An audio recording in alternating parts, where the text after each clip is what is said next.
저는 서울에 사는 30대 중반의 평범한 여성입니다. 결혼 2년 만에 돌싱이 된 미혼 여성이기도 하고요. 사실 저는 지금 이 상황이 얼떨떨하고 신기해요. 누구나 그렇겠지만 이혼이라는 건 절대 내 이야기는 아닐 줄 알았거든요. 막상 해보니 별거 없더라고요. 거창한 제도와 의식이 더해질 뿐이지 두 사람이 만나고 헤어지는 것은 다른 여타 만남과 별반 다를 게 없었습니다. 상처는 마음속에 크게 흉이져 남았지만 살아가면서 차츰 나아지겠죠. 오늘 이 공간에 저의 파란만장한 이혼기에 대해 말해볼까 합니다. 남편, 아니 이제는 전 남편이 된 그 사람과 저는 조금 특별하게 만났습니다. 제가 인생 처음으로 해외여행을 간 게 24살 때였거든요. 벌써 10년 즈음 지난 일이네요. 그때 당시 아르바이트를 해서 번 용돈으로 친구와 태국 여행을 갔습니다. 처음 비행기를 타고 떠나는 여행에 한껏 부풀어 있었죠. 그러다가 식사 중에 다른 한국인 무리를 만났는데 여행지에서 만나서 그런지 너무 반갑고 재밌더라고요. 그래서 이런저런 이야기를 하다가 다음날 다른 목적지에서도 만나기로 했어요. 경비를 나눠서 함께 차를 타고 가자고요. 저희는 약속대로 나갔는데 거기에 모르는 남자가 한 명 있더라고요. 딱 봐도 훤칠하고 말끔하게 생긴 남자였어요. 알고 보니 어제 만난 무리가 데려온 사람이었어요. 우리보다 한 살이 많았고 같은 대학생이더라고요. 처음 볼 때부터 꽤나 호탕해 보여서 거부감 같은 건 없었어요. 그렇게 우리는 초면이지만 객지의 효과로 마치 오래전에 만난 듯한 반가움을 갖고서 함께 여행을 했습니다. 재밌는 건 여행을 같이 간 제 친구가 그 남자를 마음에 들어 했다는 거예요. 오늘 처음 본 사람인데 뭐가 그리 마음에 드냐고 물으니 남자답고 추진력 있어서 그게 멋있다는 겁니다. 그땐 그냥 별 생각 없이 친구가 귀엽네 하고 넘어갔죠. 원래 그 나이 때는 금방 사랑에 빠지고 금방 타오르고 그러니까요. 그렇게 종일 여행하던 단체 무리와 저녁을 함께 먹는데 그 남자가 제 옆에 앉는 겁니다. 친구가 눈치를 주기에 금방 자리를 바꿔줬죠. 그런데 그 남자가 건너 앉은 저를 빤히 쳐다보는 거예요. 시선이 부담스럽기도 하고 의미도 알 수 없어서 불편함에 화장실 가는 척 잠깐 나왔어요. 그랬더니 그 남자도 슬그머니 따라오더라고요. 친구가 대놓고 마음에 들어하는 상황에서 이러면 좀 그렇잖아요. 불편하고. 그래서 저는 그냥 아무런 생각이 없는 척 반갑게 인사를 건네면서 친구가 그쪽과 친해지고 싶어 하는 것 같다고 말했어요. 그러자 다른 사람은 모르겠고 저랑 가깝게 지내고 싶다며 대뜸 자신의 마음을 이야기하더라고요. 오늘 처음 봤는데도 마음이 생겨서 본인도 신기하고 이상하다면서요. 그때까지 한 번도 연애를 해본 적 없던 저는 너무 당황스럽고 어떻게 해야 할지 몰랐어요. 제가 아무 대답을 못하자 그 사람은 자신의 핸드폰 번호를 주면서 한국 가면 한 번만 같이 식사하자고 하더군요. 딱 한 번만이면 된다고. 번호를 받기는 했지만 친구가 마음에 걸렸던 저는 당장은 친구에게 비밀로 하고선 여행을 마무리했습니다. 그리고선 한국으로 돌아가 조심스럽게 친구에게 이야기했죠. 그때 그 남자에게 이런 말을 들었다고. 그러자 친구는 웃으면서 아무렇지 않게 그럴 것 같다고 답하더라고요. 자신한테 마음 없어 보이는 건 너무 잘 알았는데 그 사람이 자꾸 저를 쳐다보는 듯한 기분이었대요. 그런데 제가 아무 말이 없으니 그냥 기분 탓인가 싶어서 넘어갔었다고 하더라고요. 역시나 제가 둔감한 편이라는 걸 잘 알게 됐죠. 저는 그렇게 친구에게 허락 아닌 허락을 받고선 그 남자를 만나게 되었습니다. 여행지에서 만나는 것과는 완전히 다른 느낌이더라고요. 그 사람과 저는 차를 타고 2시간 정도 걸리는 지역에 살고 있었어요.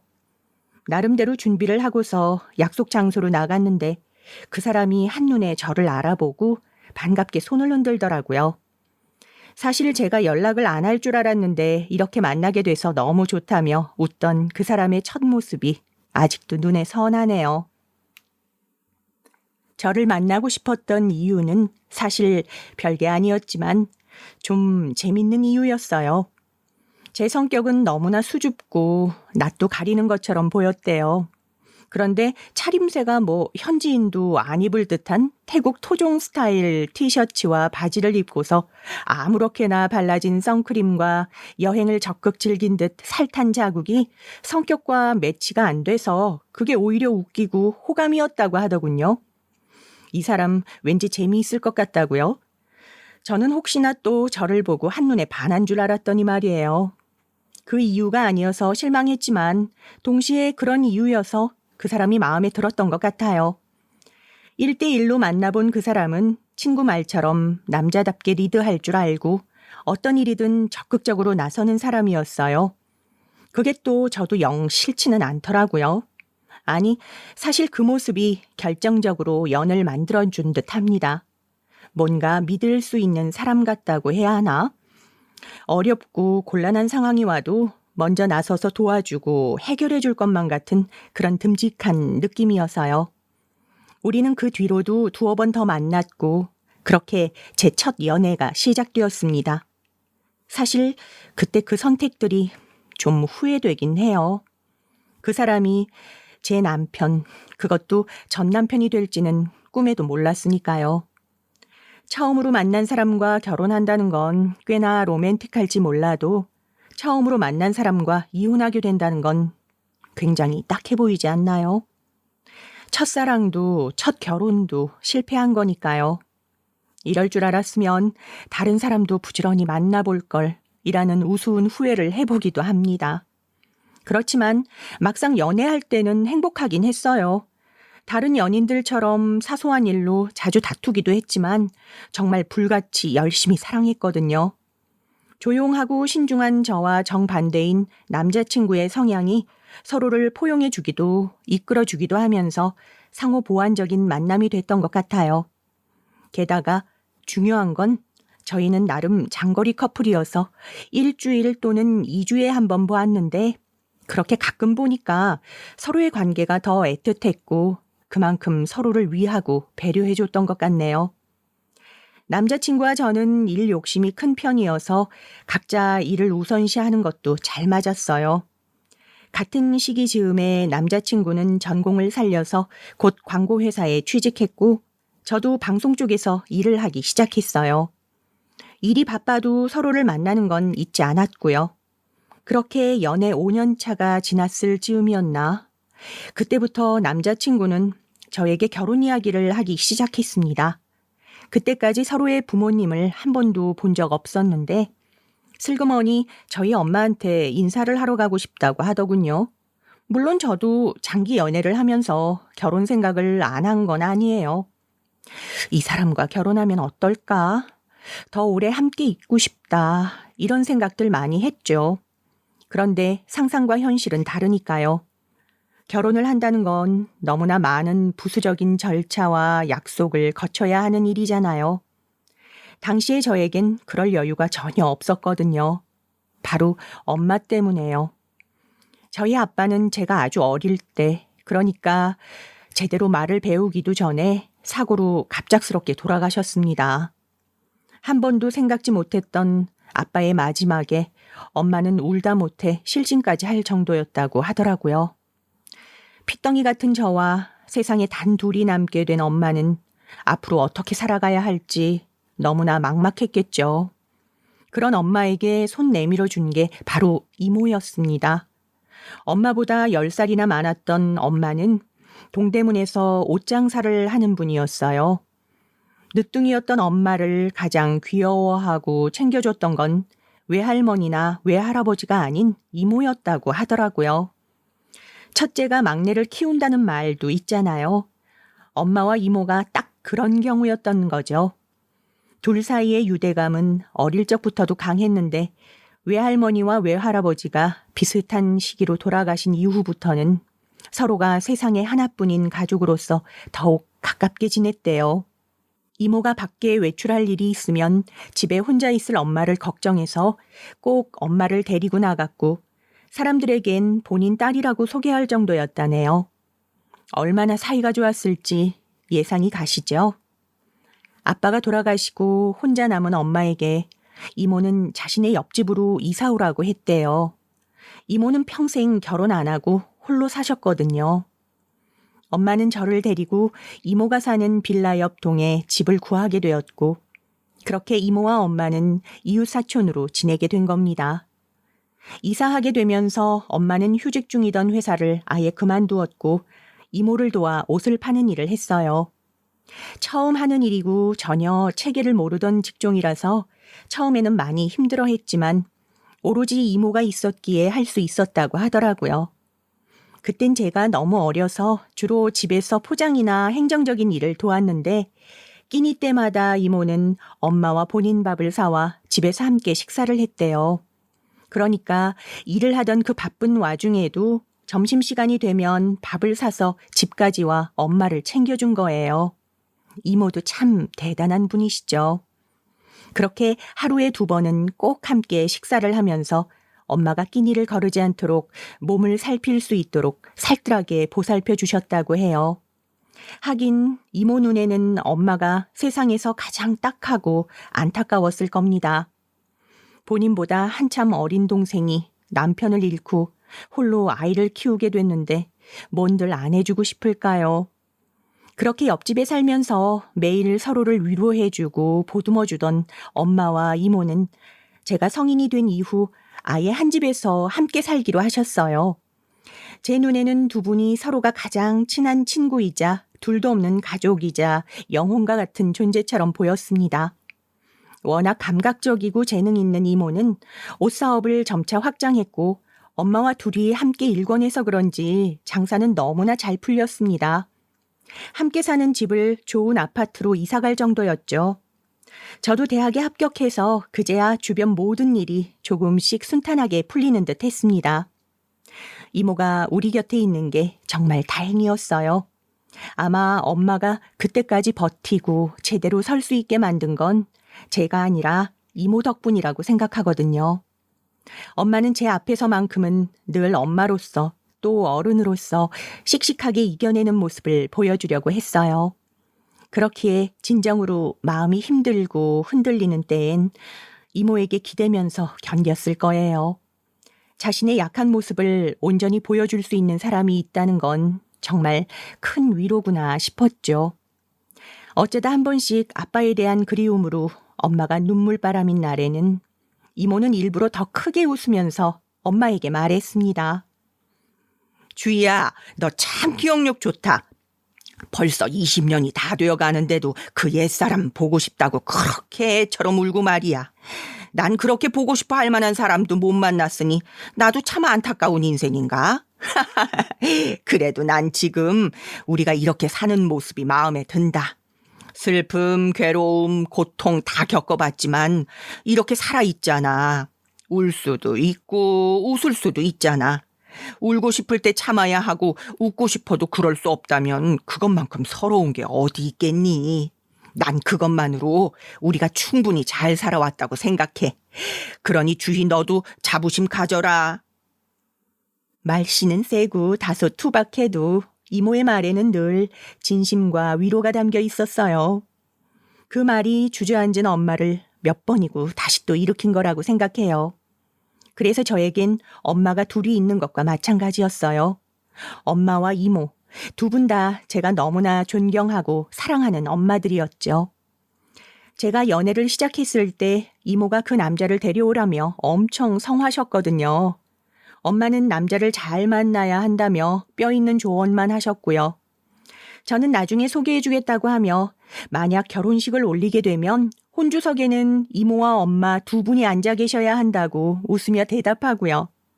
그때는 그게 제겐 너무나 당연한 그리고 충분히 가능한 일인 줄 알았습니다. 취직을 준비하며 한창 바쁜 20대 중반, 이모가 아프기 시작했습니다. 한창 일로 바쁠 때 이모가 계속 여기저기 몸이 안 좋다고 했거든요. 그런데 그냥 바빠서 그렇겠거니 하고 병원에 가는 걸 계속 미뤘던 거예요. 제발 좀 병원에 가라는 엄마의 성화에 진단을 받았는데 그게 암이었어요. 하늘도 무심하단 말이 저절로 나오더라고요. 사실 엄마는 늘 이모의 건강을 걱정하곤 했었습니다. 이모가 잔병이 좀 많은 편이었는데 그 모습을 옆에서 지켜보면서 이모가 언젠가는 한번 크게 앓을 것 같다며 노심초사하셨죠. 암이 엄마 쪽 내력이기도 해서 평소 건강을 더욱 신경 쓰셨는데 말이에요. 다행히 암 초기에 발견하긴 해서 꾸준한 치료가 필요한 상황이었습니다. 엄마는 그때부터 온 힘으로 이모를 간병하기 시작했습니다. 정말이지 지극정성으로요. 병원에 입원한 이모 곁에서 자고 생활하며 이모가 어서 빨리 낫기를 밤낮으로 기도했어요. 가뜩이나 엄마도 체력이 안 좋은데 너무 무리하는 것 같아서 제가 대신 간병하려고 하면 극구 사양하셨죠. 내가 직접 해야 마음이 놓여. 그리고 20년을 매일 얼굴 보며 살았는데 이제 와서 못 보면 너무 불안하고 초조할 것 같아. 그럼 집에 있어도 집 같지 않아서 편하지가 않아. 네가 엄마 걱정하는 건 아는데 이런 마음 좀 이해해줘. 엄마는 소중한 사람이 떠나는 슬픔을 누구보다 너무 잘 압니다. 아빠를 그렇게 떠나보내고서 엄마는 매일을 아파하고 후회했으니까요. 이모도 아빠처럼 그렇게 홀연히 떠나버릴까봐, 그래서 이젠 정말 엄마 혼자 남을까봐 두려워하고 있는 거였겠죠. 저는 온전히 다 헤아릴 수 없을 만큼요. 이모는 그런 엄마의 마음을 알면서도 모른 척 집으로 돌아가라고 계속 다그쳤어요. 얘가 참, 왜 이렇게 고집을 피워? 어서 집에 가라니까. 남 아픈 모습 봐서 뭐 하려고. 꿋꿋이 여기 남아있어. 왜? 네가 옆에서 병든 닭 마냥 이렇게 앉아있으면 내가 마음이 불편해서 낫질 못해. 그러길 바라는 거는 아니지. 그러니까 어여 집에 들어가. 어여. 가기 전에 밥집에서 밥 한 끼 먹고 들어가고. 다그치면서도 엄마의 손에 용돈을 쥐어주던 이모. 이모의 눈에는 50대가 된 엄마가 아직도 어린아이처럼 보이는 것 같았습니다. 이모가 그렇게 호통이라도 치면 엄마는 곧 눈물이 툭 떨어질 것 같은 눈망울로 병실을 나섰어요. 그렇지만 차마 집으로 가진 못하고 병원 밑에 있는 편의점에서 대충 식사를 해결한 후 다시 병실 복도로 향했어요. 이모가 화낼까봐 차마 병실 안으로는 들어가지 못한 채 복도 의자에 앉은 상태로 몇 시간을 보냈었죠. 그 모습을 보면서 저는 아무것도 할 수 없었어요. 엄마의 마음도 이모의 마음도 전부 다 이해가 되고 또 그만큼 엄마와 이모의 마음이 야속해서요. 서로를 위하면서도 상처가 될 수밖에 없는 상황이 가장 야속했습니다. 그저 우리 세 사람이 어서 다시 한 집에서 웃을 수 있길 바라는 마음뿐이었죠. 남자친구가 저에게 결혼 이야기를 꺼냈을 즈음은 이모의 건강이 많이 악화된 시점이었어요. 저는 당시 결혼보다 엄마를 위로하고 이모와 시간을 더 오래 보내는 게 중요했어요. 그래서 남자친구한테 이 상황을 이야기했고 양해를 구했습니다. 결혼하고 싶다고, 그런데 지금은 아니라고, 몇 년이 걸릴진 모르지만 너만 기다려준다면 그때라고 꼭 하자고요. 남자친구는 조금 서운해하는 듯 하더니 이내 알겠다고 답했습니다. 그렇게 우선 각자의 일에 집중하기로 한 상황이었습니다. 아니, 그런 상황인 줄 알았어요. 어느 날 남자친구와 데이트를 하고 있는데 저녁 식사 자리에 자기의 친구를 불러도 되겠냐는 겁니다. 그런 적은 처음이라 좀 당황스럽긴 하지만 뭐 크게 상관할 것 없을 것 같아서 괜찮다고 했습니다. 그렇게 밥을 시켜두고서 기다리는데 나이 든 한 중년 여성이 문을 열고 가게 안으로 들어오더군요. 설마 저 사람은 아니겠지 하고서 그냥 핸드폰을 확인하는데 남자친구가 갑자기 일어나서 그 여자를 부르는 겁니다. 엄마, 여기야, 여기. 엄마? 설마 했습니다. 가슴이 철렁해서 고개를 들어 쳐다보는데 그 여자분이 저희 자리에 앉더군요. 말이라도 한마디 해줬으면 선물을 사오든 복장이라도 살피든 했을 텐데 저는 너무나 당황스럽고 난처해서 인사만 간신히 건넨 뒤 남자친구를 바라봤어요. 남자친구는 웃으면서 서프라이즈라고 하더군요. 참나. 반가워요. 우리 윤호가 만나는 사람이 있다기에 내가 꼭 만나보고 싶다고 졸랐거든. 만난 지 5년이 넘었으면 한 번쯤 부모님 뵐 수도 있는 거지. 안 그래요? 아, 맞아요. 그렇죠. 저도 나중에 한번 찾아뵙고 인사드리려고 했는데 어머님 덕분에 이렇게 기회가 되네요. 처음 뵙겠습니다, 어머님. 김소정입니다. 그래요. 내가 워낙 사람들 만나는 거 좋아하고 사교적이라서 이런 자리가 익숙한데 소정 씨는 어떨지 모르겠네요. 전에 듣자 하니 방송 영상 같은 거 작업한다고 들었는데 멋있는 일 하네. 그게 꽤나 잘 버는 일인가 봐. 그 말을 듣는데 기분이 영 찜찜했습니다. 마치 제 경제적 소득을 파악하고 있다는 뉘앙스가요. 지난 언젠가 한 번은 남자친구와 그런 대화를 한 적 있거든요. 남자친구가 제가 메고 다니는 가방이나 옷에 대해 물어보더라고요. 꽤나 좋아 보이는데 얼마 정도 하냐고요.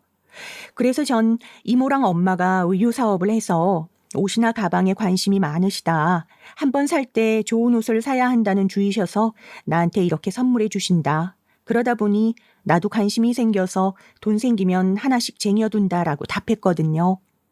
혹시나 그때 남자친구는 제 벌이가 괜찮다는 걸로 생각했던 걸까요? 그래서 어머님한테 그렇게 말한 걸까요? 정확히는 알 수 없어 제 추측일 뿐이지만 분명 남자친구가 무슨 말을 한 것 같긴 했습니다. 그럼 부모님은 무슨 일 해요? 아하, 질문이 우회적으로 돌고 돌았지만 정말 묻고 싶은 건 결국 저희 부모님의 직업이었던 거예요. 부모님 직업에 대해 묻는 순간 아, 이건 단순히 내가 어떤 사람인지 궁금해서 온 게 아니라 내가 아들의 결혼감인지 아닌지 확인하러 오신 거구나라는 걸 단박에 알았습니다. 아빠는 안 계시고 엄마는 가게에서 의류 판매일 하셨어요. 지금은 잠깐 쉬고 계시고요. 그렇구나. 이제 나이도 20대 후반인데 결혼 생각 같은 것도 좀 있어요? 결혼하려면 이것저것 준비할 게 많을 텐데 뭐라더라? 그 요즘 젊은 세대 중에는 결혼하려고 20대 때부터 알뜰살뜰히 저축해두는 사람들이 있다 하더라고요. 기특하게도. 소정 씨도 그런 편인가? 그런 사람들이 있을 수도 있죠. 그런데 저는 아니에요. 결혼이 최우선 가치였던 적도 없고요. 결혼에 대한 생각은 일전에 윤호 씨한테 얘기했었는데 어머님한테는 말을 안 했나 보네요. 그 부분은 순서에 맞게 저희끼리 먼저 이야기 끝낸 후에 전해드리겠습니다. 제가 원래 그렇게 말을 날카롭게 하는 편이 아닌데 당시엔 갑작스러운 만남에 어머님의 의도가 불쾌하게 느껴져서 평소 저와 다르게 말을 했어요. 어떻게든 이 자리를 끝내고 싶은 마음으로요. 그런데 어머님은 전혀 기분이 상하지 않는 건지 아니면 표정을 잘 감추시는 편인 건지 웃으면서 답했습니다. 그렇네. 네, 소정 씨 말이 맞아요. 내가 윤호 여자친구를 볼 생각에 들떠서 오늘 좀 선을 넘어버렸네. 주제 넘었다면 미안해요. 사과할게요. 그럼 우리는 다음에 좋은 기회로 다시 만나요. 어머님은 저에게 사과를 하신 후에 자리에서 일어나셨어요. 그렇게 가시니까 마음이 불편하고 조금은 죄송스럽긴 하더라고요. 남자친구는 날선 저의 말투에 기분이 상했는지 왜 그렇게 말하냐고 하더군요. 어머님과의 첫 만남인데 서프라이즈랍시고 나한테 말도 안 하고 생각 짧게 자리를 마련한 너한테 더 실망했다고 말했습니다. 그러자 남자친구는 저에게 매달리다시피 하며 미안하다 사과했고 저도 결국 용서해 주기로 했어요. 어머님의 태도와 말씀은 영 찜찜했지만 아직 첫 만남이고 예의가 아예 없으신 것도 아니었으니 넘어갈 법한 일이라고 생각했어요. 그날은 그렇게 해프닝으로 끝나는 듯 했습니다. 그 후 10개월이 지났을 즈음 이모가 돌아가셨어요. 예상보다 급격히 몸이 안 좋아지시면서 결국 엄마와 제 손을 꼭 잡은 채로 세상을 떠나셨습니다. 당시의 엄마는 제 생각보단 그래도 슬픔을 잘 참는 것처럼 보였거든요. 그런데 지금 와 가만 생각해보면 엄마가 슬퍼한 시간은 비슷했던 것 같아요. 아빠는 하루아침에 갑자기 떠났으니 마음의 준비가 안 된 만큼 긴 시간 동안 슬퍼했던 거잖아요.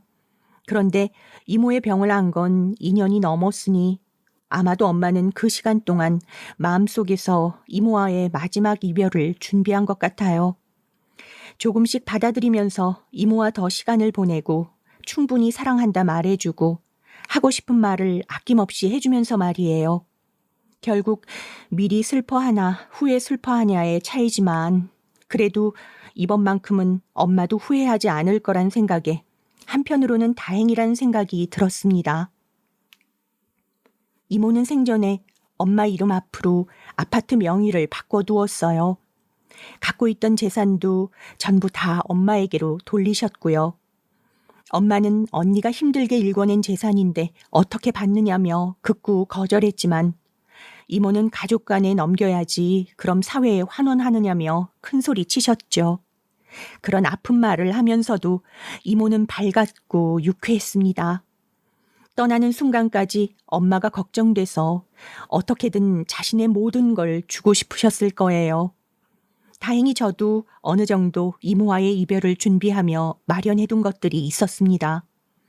틈틈이 이모의 건강한 모습을 카메라에 녹화해 두었고 이모와 엄마랑 수다 시간을 가질 때면 녹음을 해두기도 했어요. 이모가 워낙 말빨이 좋아서 이야기하는 게 너무 재밌었거든요. 그렇게 이모를 천천히 기록하고 곳곳에 남겨두면서 우리는 각자만의 방식으로 이모를 기억해두고 있었죠. 이모의 장례식이 끝난 뒤 엄마와 저는 집에서 이모의 영상을 틀어보며 깔깔 웃었어요. 물론 눈물이 섞인 웃음이긴 한데 이모가 마지막으로 웃은 게 꽤나 오래전이라 오랜만에 보는 이모의 밝은 모습이 너무 좋고 재밌더라고요. 그렇게 한참을 이것저것 보다가 예전에 이모가 자신의 유언이라며 저에게 찍어두라고 했던 영상이 나오더라고요. 그때까지만 해도 이모가 나을 거란 희망이 있을 때여서 이모가 유언이라고 하는데도 그냥 웃으며 받아쳐 주었죠. 그런데 시간이 지나고 보니 마지막까지 우리에게 별다른 말을 남기지 않았던 이모의 진짜 유언이 저거구나 싶었습니다. 영상 속 이모는 밝고 건강해 보였고 여전히 행복해 보였습니다. 최다희의 유언 첫 번째. 내 동생 최주희가 재혼을 하는 것. 유언 두 번째. 내 조카 송미가 아주 근사한 사람과 결혼해서 떵떵거리며 살 것. 단 부당한 일을 겪을 경우 참지 말고 몇 배로 갚아주며 속 시원히 살 것. 유언 세 번째. 최다희의 모든 재산은 최주희에게 일임한다. 마지막 네 번째. 내가 없어도 꾸준히 즐겁고 열심히 사랑하고 끝까지 행복할 것. 이상 끝. 이모의 엉터리지만 진심이 담긴 그 유언을 듣고서 우리는 그 자리에서 아무 말 하지 못한 채 울음만 토해냈습니다.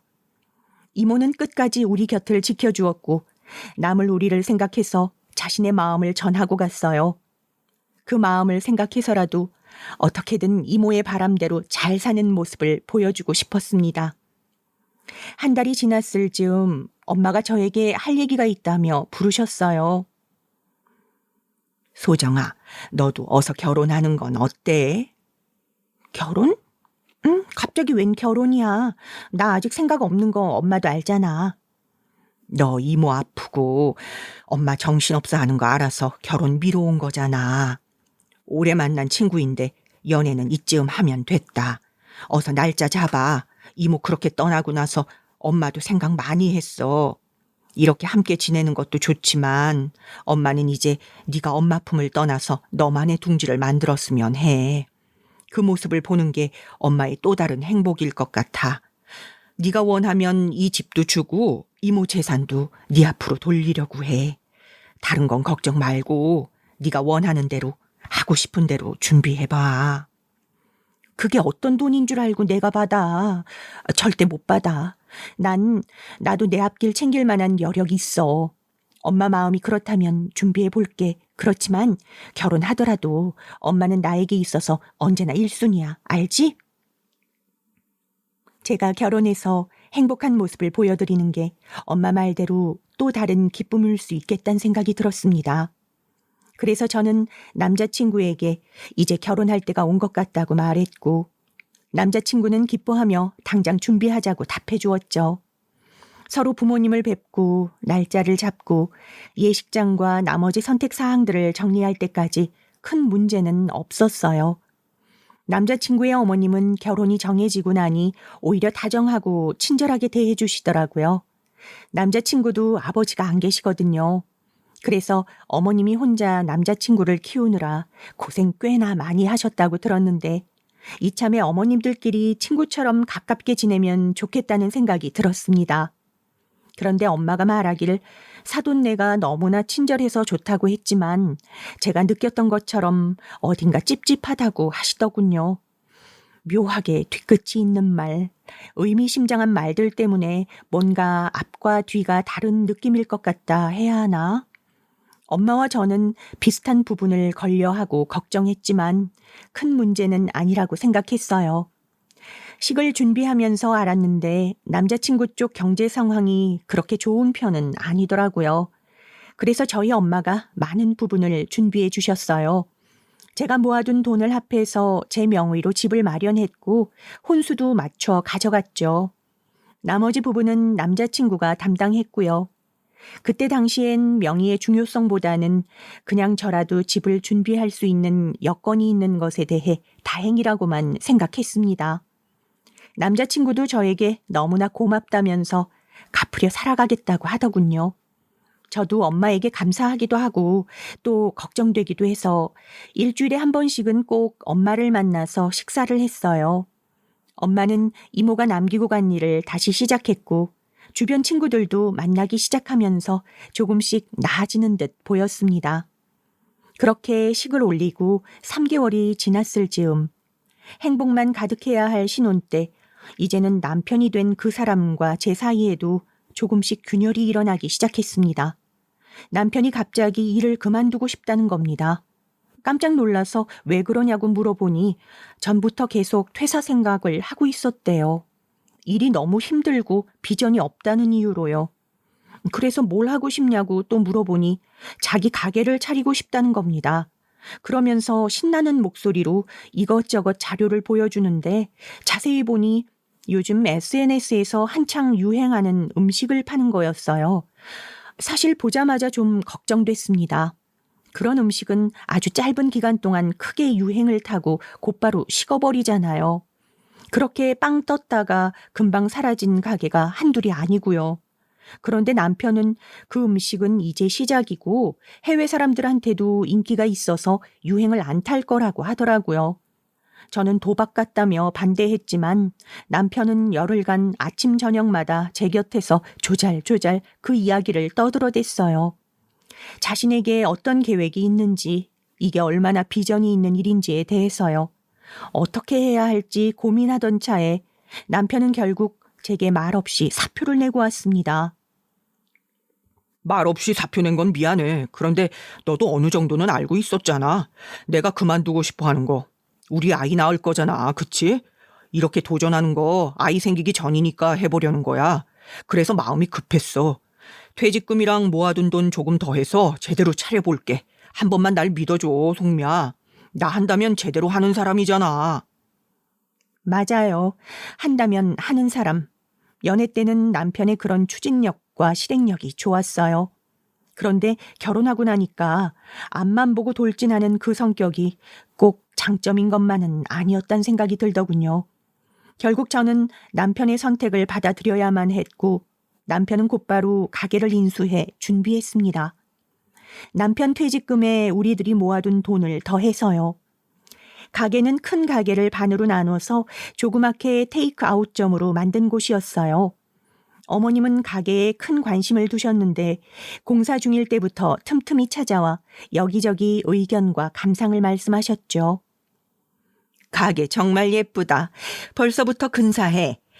역시 우리 아들이 감각이 있다니까. 광고회사 다닐 때부터 알아봤지. 그런데 가게가 좀 작긴 하다. 윤호, 너 이왕 짓는 거 좀 큰 곳 얻지 그랬어. 돈 그거 조금만 더 보태면 될 것을. 어차피 나중에 다 갚을 텐데 말이야. 아깝네, 아까워. 남편에게 하는 말이지만 은근히 신경 쓰이긴 했지만요. 악의는 없을 거란 생각에 그냥 저도 웃어 넘겼고요. 그렇게 남편의 가게는 완성되고 SNS 광고를 이용해 홍보해서 그런지 오픈 초반에는 꽤나 많은 사람들이 모였습니다. 저도 일이 빨리 끝나는 날엔 가게로 가서 일을 도와야 할 정도였어요.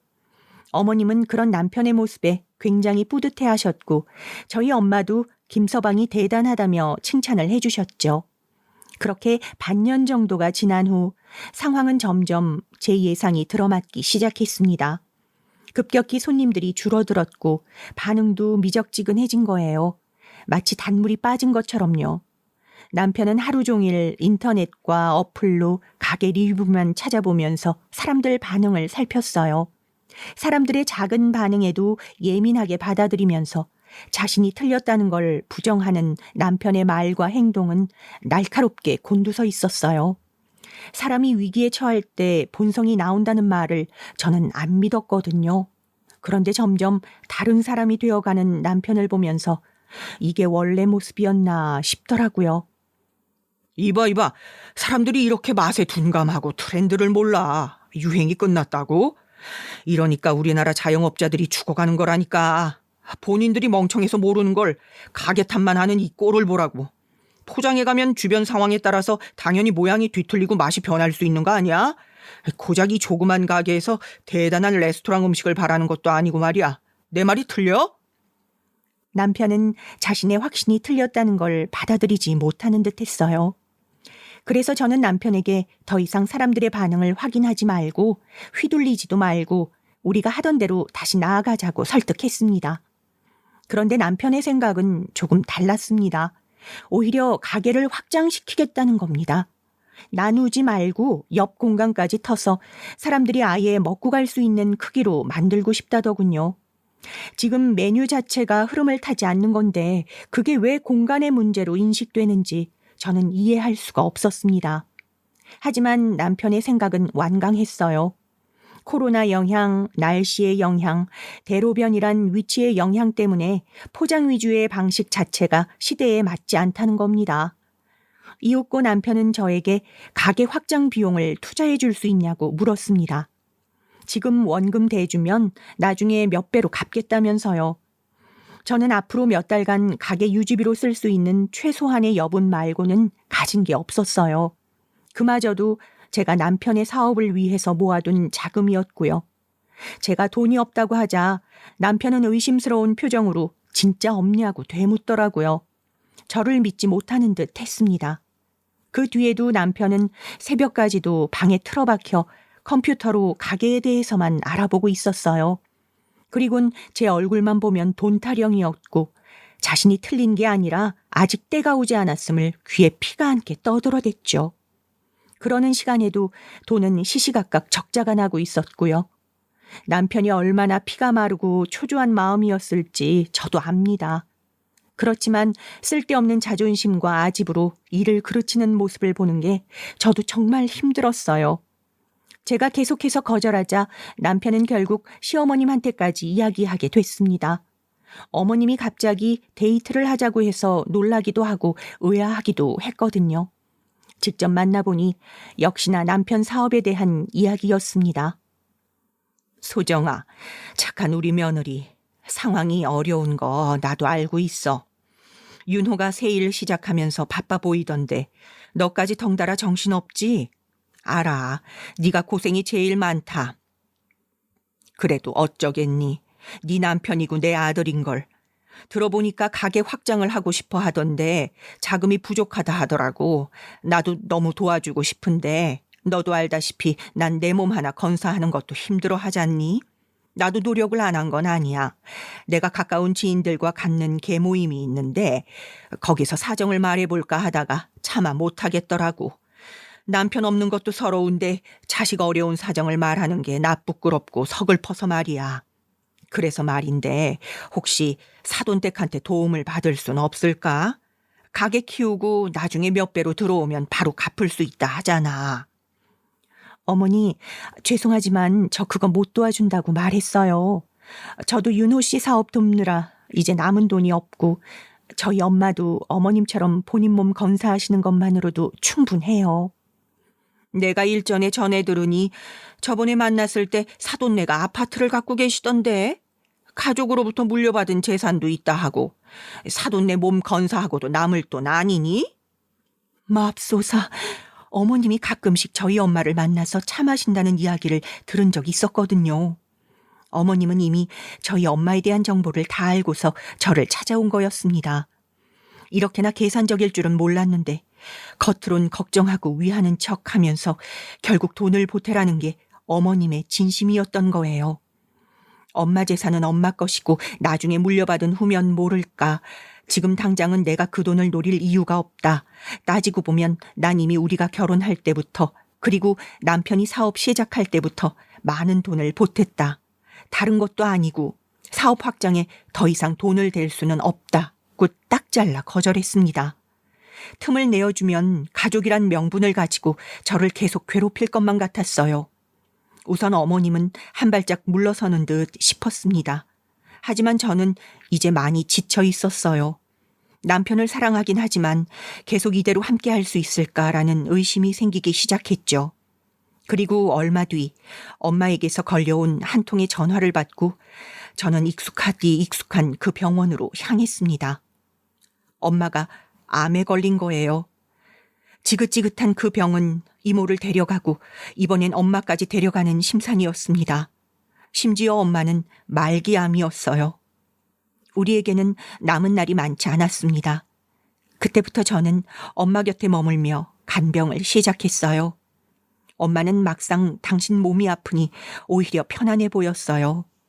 소중한 이들을 떠내보낸 사람은 이 세상에 남아있을 미련이 사라진 걸까요? 병원에서 치료를 하는 동안 엄마의 몸은 빠르게 마르고 앙상해져 갔지만 오히려 정신은 더 맑아진 느낌이었어요. 조잘조잘 이야기도 잘하셨고 또 웃기도 잘하셨죠. 남편이 병문 안을 올 때면 크게 반가워하셨고 조용히 두 손을 잡아주시기도 했습니다. 남편도 그때만큼은 정신을 차린 건지 엄마와 저를 걱정하며 하루에 한 번씩 병원에 들러 선물이나 제침을 가져다 주었습니다. 사이가 천천히 회복되고 있음을 느꼈어요. 엄마가 병원에 입원한 지 2주일 후 시어머님이 병문안을 오셨어요. 급한 일이 있어서 그동안 못 오셨다고 했거든요. 병실 문을 열자마자 저희 엄마를 보고 그야말로 대성통곡을 하시더군요. 아이고 어떡해.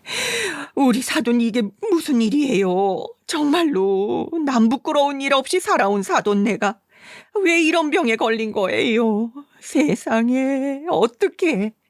안타까워서 어떡해.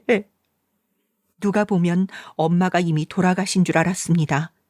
침대 이불에 얼굴을 파묻고서 엉엉 우는데 그게 감사하다기보다는 뭐랄까 왠지 찝찝했습니다. 그래도 걱정해서 병원까지 오신 분인데 너무 안 좋게만 생각하는 것 같아서 애써 느낌을 떨쳐버리려고 했지만요. 그렇게 시어머님은 엄마 곁에서 한참을 이야기하다가 자리에서 일어나셨습니다. 어머님을 데려다 드리려는데 잠깐 화장실에 가신다 해서 알겠다고 하고 1층에서 기다리겠다고 했습니다.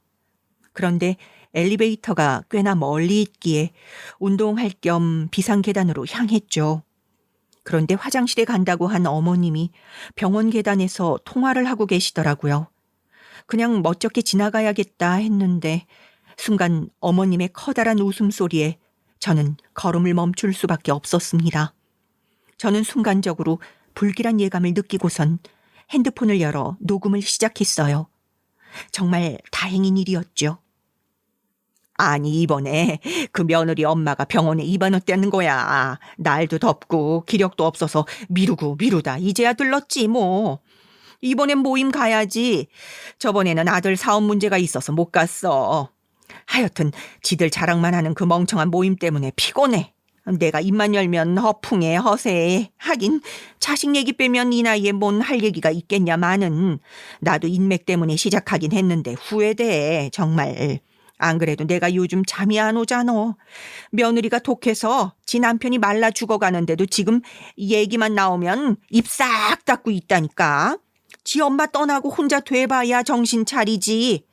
가만 생각해보면 저기 누워있는 저 여편네 때문이야. 돈 있는 거 내가 뻔히 아는데도 그렇게 꽁꽁 감싸고 살아. 나이 먹고 추하게. 전현이 빨리 죽여야 우리 아들이 살지. 어쨌든 수지야, 다음 모임 때 봐. 그때는 뭐 나도 좋은 소식이 있겠지. 다음 주 토요일 5시에 종로 음식점 맞지?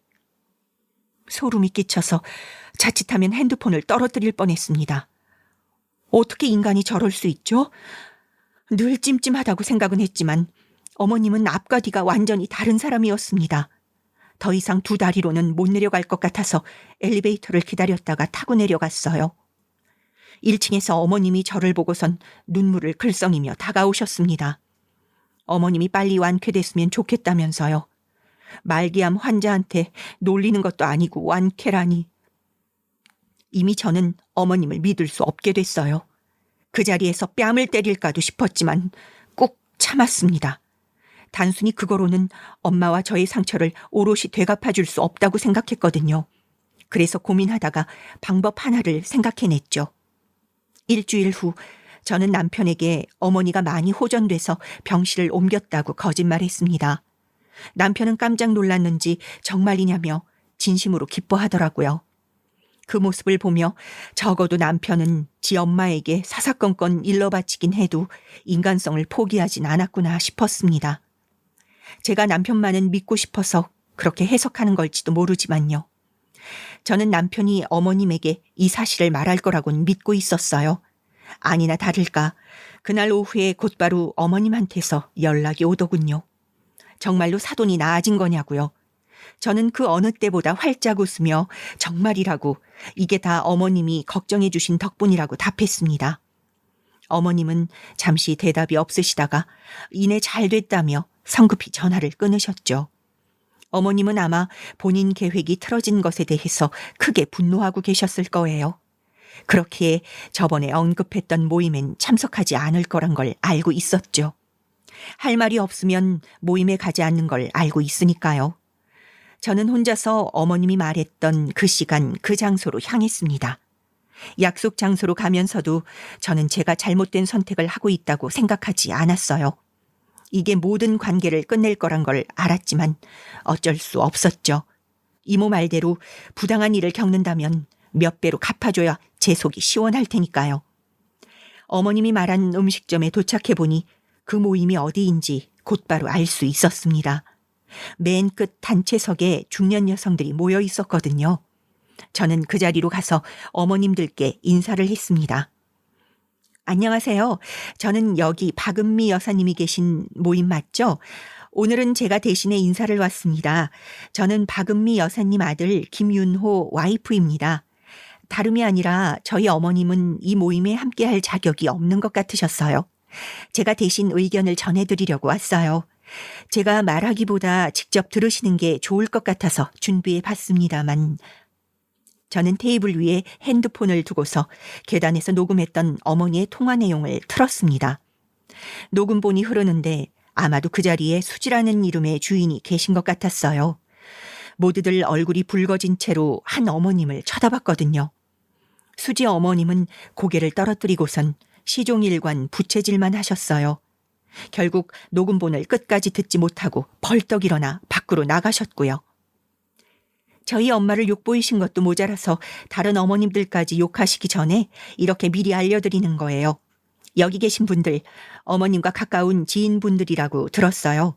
물론 뒤에선 이렇게 다르게 말씀하긴 하겠지만 그래서 말인데 널리 소문 좀 꼭 내주세요. 짐승만도 못한 인간이 사돈네 돈을 노리고 다녔는데 그게 바로 박은미 여사님이라고요.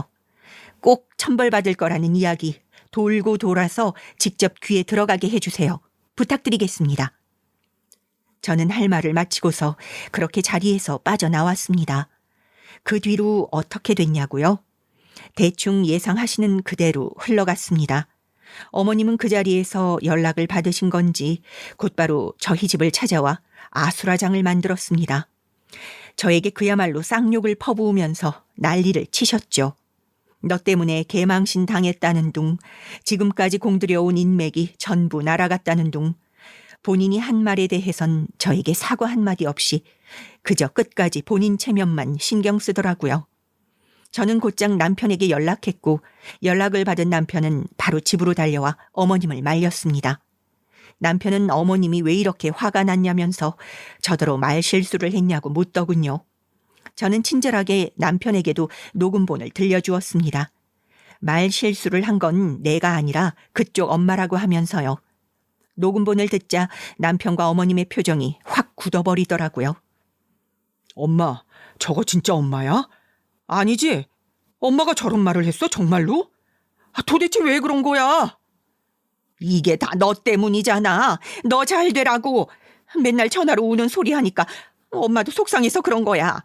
네가 그 사업 하나 잘못해서 바보 천치처럼 구니까 답답해서. 이렇게라도 하지 않으면 나도 미칠 것 같았다고. 죽어가는 남이 중요하니? 눈앞에서 밥 굶는 내 새끼가 중요하겠니? 너는 애가 없어서 모르는 거야. 저를 두고서 이젠 제 앞에서 둘이 싸우더라고요. 그 모습을 가만히 지켜보니 한순간 모든 게 귀찮고 싫고 혐오스러웠습니다. 저는 그 자리에서 남편에게 이혼하자고 말했습니다. 남편은 무릎 꿇고서 저에게 사과했죠. 자기가 잠시 미쳤던 것 같다며 제 말대로 사업도 그만두고 다시 일을 시작하겠다면서요. 그러니 제발 이혼만은 안 된다면서 사정사정 하더군요. 그 말을 듣는데 뒤에서 씩씩거리는 어머님이 보였습니다. 제가 대답을 안 하자 어머님은 남편을 억지로 일으키려 하며 네가 뭐가 모자르다고 나 무릎을 꿇냐, 당장 일어나라 라며 성화셨죠. 그 모습을 보니 역시나 안 되겠구나 싶더라고요. 남편에게는 이혼 사유는 지금 들은 이 이야기라고 말하면서 위자료 같은 거 없이 합의 이혼해 줄 테니 몸만 갖고 나가라 일렀죠. 여기 집, 가구, 가전 전부 다 제 거니까요. 남편은 그제야 제 결심이 완강하고 처음부터 다 꼬여버린 일이었다는 걸 알게 됐는지 그대로 일어나 어머님을 데리고 나갔습니다. 어머님은 집 밖으로 나가는 길에서까지 떳떳하게 보였어요. 고래고래 소리를 지르면서 저더러 엄마와 함께 지옥이나 가라고 하시더군요. 잠시 경찰을 부를까도 생각했지만 그냥 내버려 두기로 했어요. 어머님이 뱉었던 말만큼 살아생전 죗값을 치르게 될 거라고 저는 굳게 믿고 있으니까요. 우리 아빠랑 이모가 하늘에서 다 지켜보고 있을 텐데 이런 사람이 편하게 살아가면 안 되는 거잖아요. 그렇게 남편과 저는 허무하게도 갈라서게 되었죠. 참 오래 만나고 진심으로 사랑했던 사람인데 헤어지는 이유도 헤어지는 시기도 너무 짧아서 사는 게 참 속절없다 싶었습니다. 우리의 끝이 이러니까 만나온 세월도 부질없게 느껴지더군요. 만약 어머님이 아니었다면 우리는 계속 한 가족으로서 살아갈 수 있었을까라는 생각도 해봤지만 그런 생각을 할 시간에 제 곁에 소중한 사람과 보내는 게 맞다는 걸 깨달았죠. 이혼한 뒤로 남편에게 연락을 해본 적은 없어요. 법원에서 마지막으로 만났을 때 사업을 접고 지방으로 내려간다는 이야기는 전에 들었었거든요. 어머님은 자기도 연락 끊고 지내서 소식 잘 모른다면서요. 바라던 이야기를 들으면 속이 시원할 줄 알았는데 어쩐지 마음의 찜찜함은 남아있는 기분이었습니다. 전 그저 남편이 어디에 있든 무엇을 하든 행복했으면 좋겠어요. 진심으로요. 저희 엄마는 아직 병원에 계세요. 앞으로 얼마나 더 남았을지는 잘 모르겠습니다. 애써 모르고 싶기도 하고요. 아마 지금 이 순간이 한계일지도 모르고요. 엄마에겐 아직 제 이혼에 대해선 아직 말하지 못했어요. 가끔씩 저에게 남편은 어디 갔냐고 요즘 잘 지내냐고 물으시는데 그럴 때마다 그냥 저도 모른 척 말을 돌렸어요. 티가 났을지도 모르겠어요. 그럼 엄마는 눈치가 빠른 타입이라서 금방 알았겠죠. 어쨌든 아마 이혼에 대해선 끝까지 말 못했들 싶어요. 의사 선생님이 말하길 엄마는 지금 거의 정신력으로 버티는 거라고 해도 과언이 아니라 하시더군요. 처음에는 엄마가 어서 떠나고 싶나 보다라고 생각했거든요. 병원에 있는 걸 마치 기다렸던 사람처럼 너무 편해하고 아무렇지 않아 보여서요. 하지만 사실 엄마는 이모와 똑같았던 거였어요. 엄마는 소중한 사람을 떠나보내는 심정이 어떤지 너무나 잘 알잖아요. 그래서 혼자 남을 저를 가장 먼저 걱정했던 거였어요. 제가 힘들어할까봐, 엄마가 아프고 힘들어하는 모습을 보면 제 마음이 아플까봐 일부러 더 씩씩하게 행동한 거란 걸 이제야 알았습니다. 누가 꼭 닮은 자매 아니랄까 봐요. 저한테 어서 집으로 가라고 하실 때마다 이모가 보여요. 이모를 두고서 병원을 나서는 엄마의 마음이 아마 지금 제 마음과 같겠죠. 고통스러워도 저를 위해 참고 있는 엄마가 저는 가엾고 안타깝고 미안합니다. 저는 단지 엄마의 마지막이 평안하길 바라는 마음뿐이에요. 이 사연을 읽어주신 여러분, 저희 엄마를 위해 기도 한 번씩만 부탁드릴게요. 저도 여러분이 소중한 사람과 함께 행복한 날들을 보내시길 진심으로 기도하겠습니다. 제 이야기 들어주셔서 감사해요.